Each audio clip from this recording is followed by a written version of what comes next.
When markets are conducive to covered calls and cash secured puts for a stretch of time, and then suddenly change regimes and start trending up or trending down for a long stretch of time, well, then it's a whole different ballgame.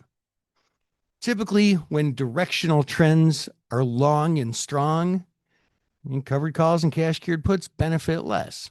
Now, I do kind of want to back up on that just a little bit. I would go so far as saying that in downward trending markets, covered calls can be great. That arguably is the best time for covered calls.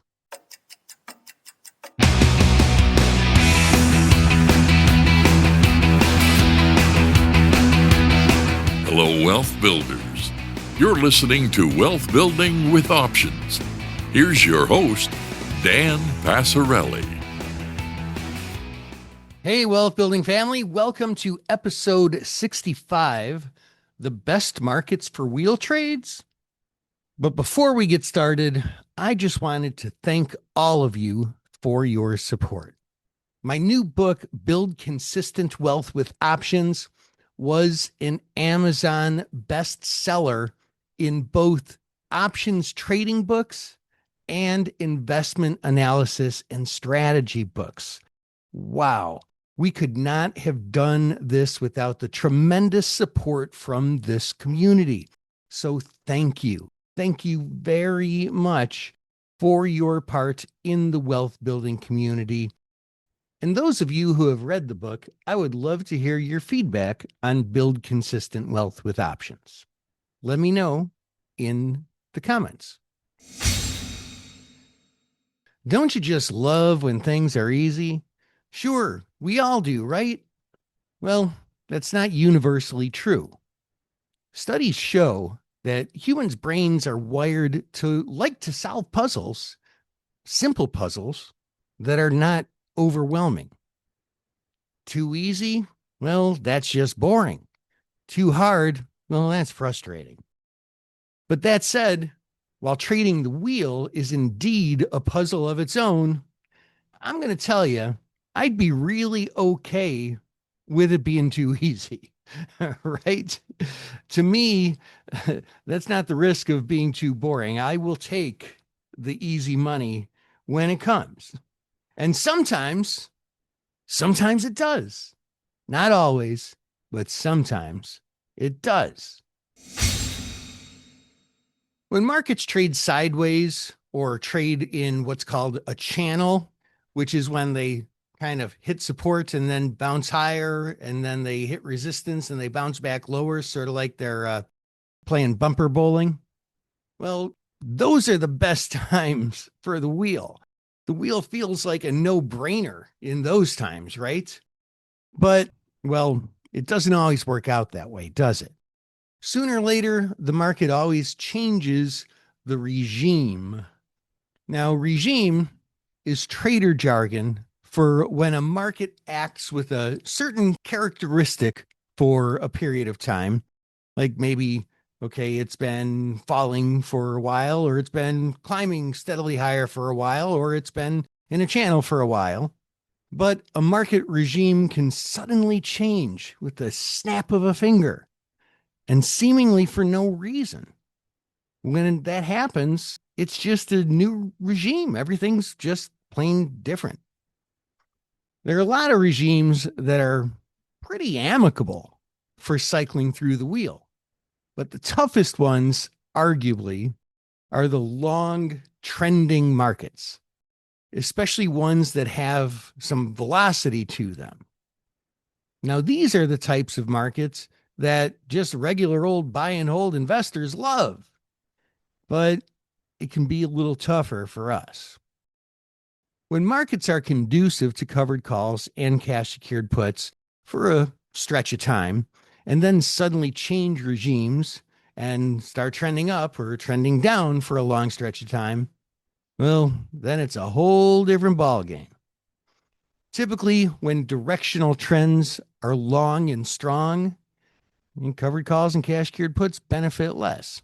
Now, I do kind of want to back up on that just a little bit. I would go so far as saying that in downward trending markets, covered calls can be great. That arguably is the best time for covered calls. But yeah, I don't want to digress and get off topic too much.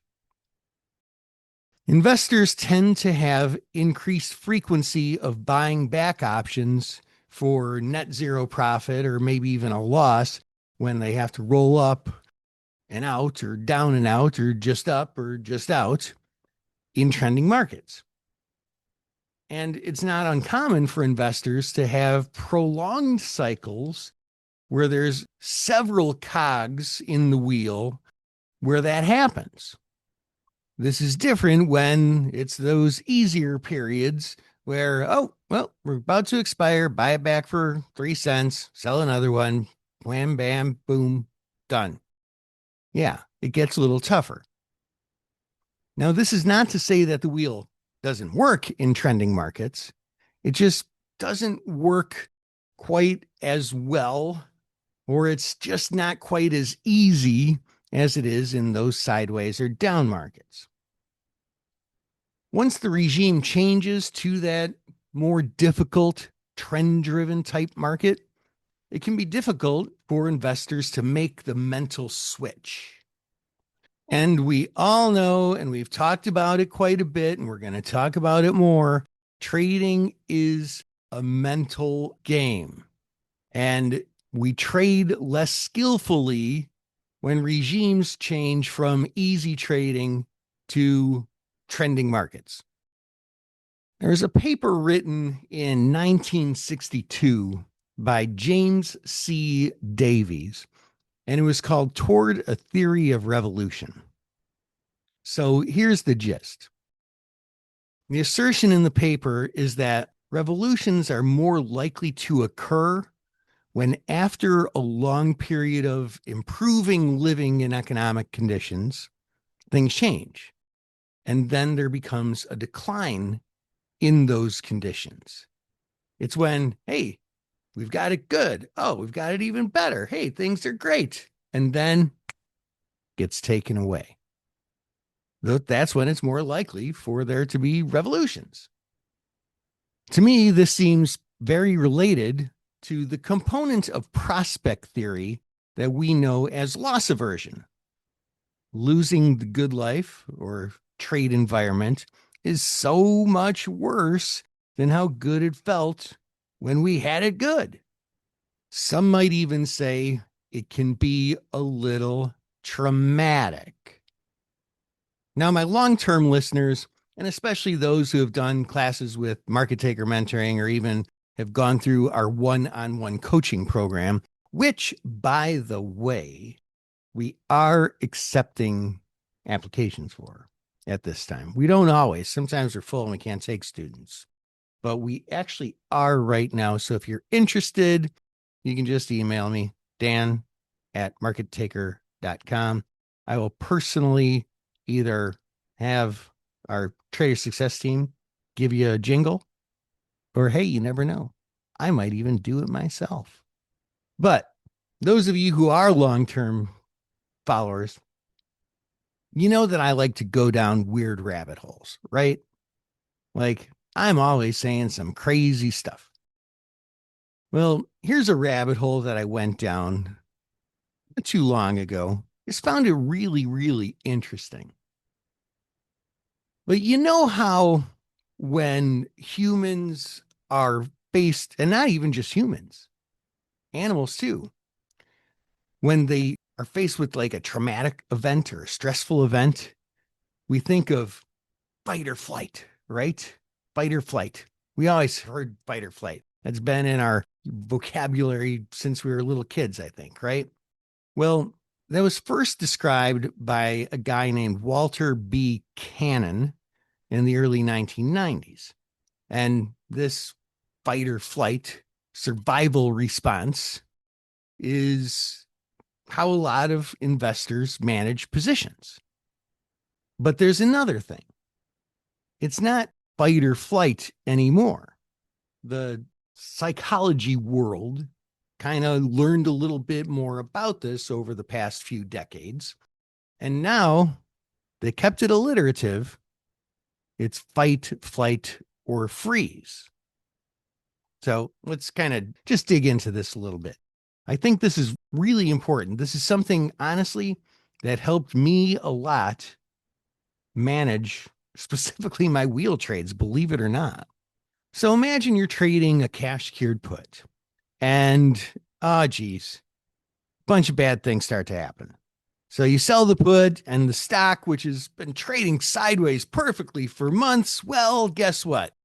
Regime change. Stock starts to trend lower. It gaps down overnight through your strike price. Ugh. So what do? Well, kind of fight or flight, right? Fight, flight, or freeze. So maybe you decide to fight. And probably when I'd say decide, it can be sometimes an emotional decision. Sometimes it can be a logical decision, but sometimes it can be an emotional decision. So let's say in your fight, you decide to roll down and out, roll down to a lower strike, roll out a week. Make sense? Why not? You can maybe recoup what you lost and turn a loser into a winner. Perfect. Maybe even do that net zero roll that I believe we've talked about on the show. Or maybe you negative scalp. But either way, after this roll, you're hoping that doesn't turn into a regime, that it was just a little anomaly in this sideways market. But no, down again through the strike. So, hey, let's fight again. So you roll down and out, continuing the cycle. Maybe you do a net zero roll. Maybe you take a little loss on it, but you're still bringing in more premium. Okay, maybe overall you lose on this little mini set of wheel cogs. Then, bam, down through the strike again. Oh, man, maybe flight is a better strategy. Just buy this darn thing back for a loss. Not selling anything else. Not rolling anything. Just get out. No catching falling knives. End the cycle. Out of danger. Well, hey, it's probably pretty frustrating, but that is part of investing, right, man? You move on, and investors and traders, we have short attention spans. We forget about these kind of little annoying things. But let's talk about this sort of new thing here that got added to the psychologist's dictionary, freeze. There were actually several researchers, I don't know when this was. I want to say like the 1970s or something like that, who kind of came up with this idea at the same time. I'm sure somebody was first, but I don't know. I did a little digging to see who was actually first, and I couldn't actually see who it was, but I have read some of Peter Levine's work related to the freeze thing and how it fits into what he calls somatic experiencing. So let me just grab an idea here out of Peter Levine's book, Waking the Tiger, Healing Trauma. So if an animal, and he breaks this down right into just the heart of animal psychology, like basically there's like the lizard brain, which is in the back, which is like drumbeats, survival, attack, fight or flight. And then the middle brain or the limbic system is there's like some emotion, like animals have that. And then only humans, I think only humans, maybe some primates have that prefrontal cortex, but this is sort of like in that middle brain area, right? So if an animal is faced with mortal danger and can't fight or flee, then that's when that limbic system might trigger the freeze response. And, that can be like playing dead. And maybe it's somewhat conscious, and maybe it's just this response that happens. Now, when that does happen, though, even though the animal's body is frozen, it's still actually in a very highly energized state. And if the strategy works and the danger is gone, then here's what happened. And like you might have seen this like with a dog or cat or on a nature show or something. Here's what happens. The danger's gone. the predator leaves because it thinks it's dead or just can't find it or whatever, the animal gets up and like shakes it off. Have you ever seen that? Like, I don't know where I've seen that, but yeah, I've seen it. And they quite literally shake it off, and then boom, the trauma's gone. But here's the thing, like that prefrontal cortex that humans have, that extra part of the brain that's for logic and higher cognitive tasks. But sometimes humans, we do get that freeze response sometimes. We do. And our bodies are also highly charged up during this freeze response. And this all happens like outside of the conscious brain, outside of that prefrontal cortex. And according to Peter Levine, even though this is a little bit of a controversial thing, humans don't always shake off that energy. And I'm talking like literally physically. And their bodies can sometimes store that energy for periods of time as trauma. So it's not like psychological trauma, it's like literally in your body. Very fascinating thing. Now, something similar can happen with traders, and man, this can mess you up. When a trader doesn't set their skate or trade objective and then doesn't have a management plan in place for the trade, and you find yourself in a continuous situation in the market where the trade just continuously doesn't work out, it is a thing for traders to freeze, like deer in the headlights, freeze, and just not know what to do.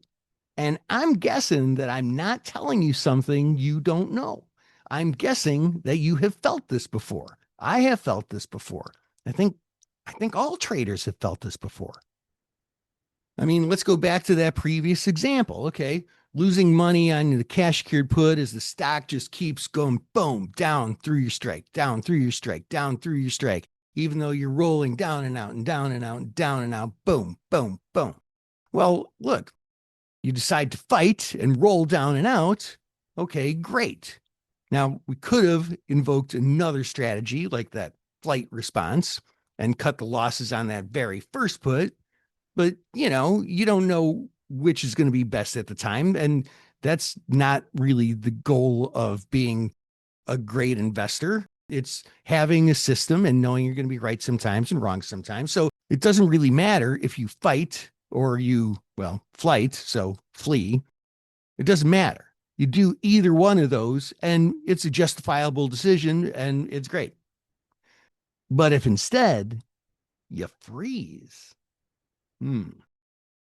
not acting because you don't know what to do, that one right there, that's a long run losing strategy when it comes to trading and investing.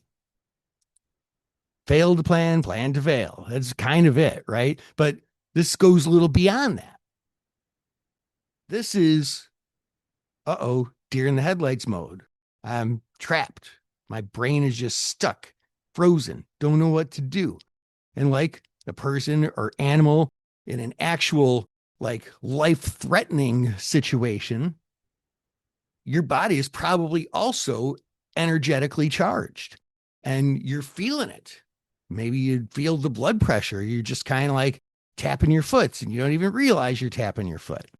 This inaction that instigates and perpetuates the highly charged state, that is going to cloud your judgment. It is. And as a result, you're going to pick the worst choice. You're going to have a knee-jerk reaction, the wrong time to do the wrong thing. You're going to react and not think it through. And you're going to make probably the worst choice. This freezing perpetuates stress and it leads to bad trading. But look, you have a choice, okay? Think fight, flight, or freeze. And there's only really one terrible choice. It's freeze. And that about wraps it up for this show. But before you go, get the most out of your wealth building. and consider a paid subscription. With your paid subscription, you get Video Extra podcast episodes, so you can get hands-on video training on things we talk about on the show. Subscriber-only Substack posts where I'll drill down on a stock, event, or trading opportunity and share trade ideas. You'll get all my covered call and cash-secured put trades that I'm making in my real brokerage account. You'll get access to our monthly online Ask Me Anything webinar, and you'll get our unusual activity alerts on options income trades and a lot more. And your paid subscription keeps the show on the air. To become a paid subscriber, just go to the Wealth Building with Options Substack page and sign up. The shortcut to that page is wealthbuildingpodcast.com. That's wealthbuildingpodcast.com, and choose a monthly or annual subscription. Or for the best value, become an all-in wealth builder and get everything I mentioned, plus our Friday group coaching, our smart income video class, which alone is valued at more than the subscription. And I'll send you personally a signed copy of my new book, Build Consistent Wealth with Options. Until next time, invest excellently.